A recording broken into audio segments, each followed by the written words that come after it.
Hello बच्चों, आज का हमारा क्वेश्चन है प्रोजेक्टाइल मोशन से। A target is fixed on the top of a pole 13 metre high. A person standing at a distance of 50 metre from the pole is capable of projecting a stone with a velocity 10 root g meter per second. If he wants to strike the target in the shortest possible time, at what angle should he project the stone? तो यहाँ पर जो question है इसमें कुल मिलाकर के हमें एंगल फाइंड करना है। क्वेश्चन ये है कि एक टारगेट फिक्स किया गया है 13 मीटर, एक पोल है 13 मीटर का, उसके ऊपर में एक टारगेट फिक्स किया गया है। इसे हम डायग्राम से थोड़ा समझते हैं। यहाँ पे देख सकते हैं कि ये एक 13 मीटर का एक पोल है और इसके ऊपर में एक टारगेट फिक्स किया गया है। एक आदमी है जो कि इस पोल से 50 मीटर की दूर पे खड़ा है और यहाँ से ये एक स्टोन को ऐसा प्रोजेक्ट करता है इस टारगेट की तरफ। तो जो प्रोजेक्ट करता है उसका इनिशियल वेलोसिटी जो है क्वेश्चन में दिया हुआ है 10 रूट जी मीटर पर सेकेंड। अब यहाँ पे हमें फाइंड करना है कि शॉर्टेस्ट कितने टाइम लगेगा, मिनिमम कितना टाइम लगेगा। टाइम तो हमें फाइंड नहीं करना है, हमें एंगल फाइंड करना है, किस एंगल से हम इसे प्रोजेक्ट करें ताकि इसको कम से कम समय लगेगा इस टारगेट को यहाँ पे जो है उसे हिट करने में। तो क्वेश्चन को करने के लिए सबसे पहले हम ट्रेजेक्ट्री का इक्वेशन लिखेंगे। जो प्रोजेक्टाइल, जो स्टोन जो ट्रेजेक्ट्री या पाथ जो कवर करेगा उसके लिए जो इक्वेशन होगा उसे हम लिखते हैं। The trajectory of a projectile is given by y equals to 10x theta minus gx square by 2u square cos square theta. अब इस इक्वेशन में हम देख सकते हैं कि टाइम कहीं भी नहीं है, थीटा है, x है, y है। तो यहाँ पे जब इस इक्वेशन पे जब हम वर्टिकल कंपोनेंट को जब हम कंसिडर करते हैं, सबसे पहले हम वर्टिकल कंपोनेंट लेते हैं। तो यहाँ पे as the target lies on the path of projectile, so 13 y जो है वर्टिकल जो डिस्टेंस, जो अगर टारगेट को हिट करता है स्टोन तो उस समय जो वर्टिकल डिस्टेंस होगा वो होगा कितना 13, क्योंकि 13 मीटर पोल का हाइट है और वहीं पे टारगेट है। तो 13 equals to 15 tan x theta. x जो है वो हॉरिजेंटल डिस्टेंस है, tan theta minus g 50 square by 2 u जो है दिया हुआ है 10 रूट जी,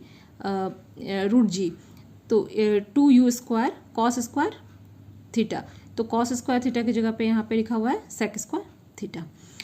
तो अब उसके बाद जब इस क्वेश्चन को हम थोड़ा सॉल्व करते हैं तो हम देख सकते हैं यहाँ पे नेक्स्ट लाइन में है 13 equals to 50 tan theta minus 25/2 sec square theta. यहाँ पे कुछ टर्म जो है कैंसिल हो गए हैं और कैंसिल होने के बाद ये आ गया हमारे पास में। फिर next 50 tan theta minus 25/2 1 plus tan स्क्वायर थीटा। यहाँ पे सेक स्क्वायर थीटा की जगह पे यहाँ पे लिखा हुआ है tan स्क्वायर 1 प्लस tan स्क्वायर थीटा, ताकि ये एक इक्वेशन, एक क्वाड्रेटिक इक्वेशन के फॉर्म में ये कन्वर्ट हो जाए, क्योंकि हमें अल्टीमेटली थीटा का वैल्यू निकालना है, tan थीटा का वैल्यू हमें चाहिए। तो ये एक क्वाड्रेटिक इक्वेशन यहाँ से बन जाएगा। तो नेक्स्ट आ गया हमारे पास में 25 tan स्क्वायर theta minus 100 tan theta plus 51 equals to 0। अब इस क्वाड्रेटिक इक्वेशन को जो हम सॉल्व करेंगे tan थीटा के लिए तो दो वैल्यू निकल के आते हैं। tan theta is equal to 100 plus minus under root 49 100 divided by 50। तो ये जब इसे हम सॉल्व करेंगे तो एक मैक्सिमम एक मिनिमम वैल्यू निकल के आता है। तो एक हो गया 17/5 और 3/5। अगेन यहाँ पे इस इक्वेशन को सॉल्व करने के लिए हम क्वाड्रेटिक इक्वेशन को जैसे सॉल्व करते हैं वैसे ही करेंगे। तो ये एक मैथमेटिकल पार्ट है। कई बार बायो वाले जो स्टूडेंट होते हैं उनको दिक्कत होती है इसमें, तो अगर उस चैप्टर को, क्वाड्रेटिक इक्वेशन के चैप्टर को थोड़ा सा रेफर कर ले तो ये आराम से ये कैसे निकल के आया ये पता चल जाएगा। अगर फिर भी आपको दिक्कत है, अगर समझना है तो प्लीज़ आप कमेंट करें कि फिर इसके लिए मैं अलग से इसको अच्छे से मैं और एक्सप्लेन कर दूँगी। उसके बाद यहाँ पे horizontal distance covered in time t is given by x equal to u cos theta dot t। अब x जो है वो हॉरिजेंटल डिस्टेंस है, horizontal distance u cos theta horizontal velocity का हॉरिजेंटल कंपोनेंट, और t टाइम टारगेट को hit करने में लग रहा है। तो यहाँ पे मीन्स कि x equal to velocity multiplied by time. तो यहाँ x जो है वो 50 है, u दिया हुआ है 10 रूट जी कॉस थीटा वैसे ही रहेगा और टी हमें पता नहीं है, टी माना हुआ है टाइम। अब टी के लिए हम इसको निकाल रहे हैं value, t equals to 50 10 root g cos theta. तो टी हमारा यहाँ पे ये निकल के आ रहा है, यहाँ पे कॉस थीटा नहीं पता है। अब for t to be minimum cos theta should be maximum cos theta is greatest if tan theta is least. तो यहाँ पे कॉस थीटा की वैल्यू जो है वो हमें रखना है। तो यहाँ पे टेन रखेंगे जो, तो टेन थीटा का वैल्यू जो हमने पहले यहाँ पे फाइंड किया है वो है 17/5 और 3/5। तो यहाँ पे मिनिमम के लिए फॉर टी मिनिमम कब होगा, जब cos theta should be maximum. यहाँ जब कॉस थीटा मैक्सिमम होगा तो टी हमारा मिनिमम हो जाएगा। और कॉस थीटा मैक्सिमम कब होगा यहाँ पे, तो जब टेन थीटा जो है वो लिस्ट होगा। If cos theta is greatest if tan theta is list, जो मिनिमम वैल्यू होगा टेन थीटा का उसके लिए कॉस थीटा मैक्सिमम हो जाएगा, और जब कॉस थीटा मैक्सिमम होगा तो टी हमारा मिनिमम हो जाएगा। तो ये बिल्कुल अप एंड डाउन ऐसा रिलेशन यहाँ पे बन रहा है।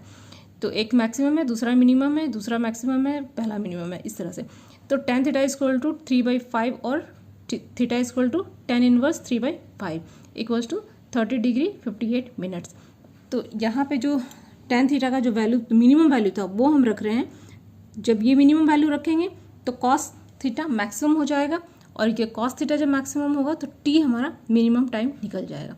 तो इस तरह से हम निकाल सकते हैं कि कॉस थीटा का वैल्यू जो है वो 3/5, टेन थीटा इक्वल टू 3/5 मतलब 30 डिग्री 58 मिनट्स के लिए हमारे मिनिमम टाइम लगेगा टारगेट को हिट करने के लिए। अभी के लिए थैंक यू।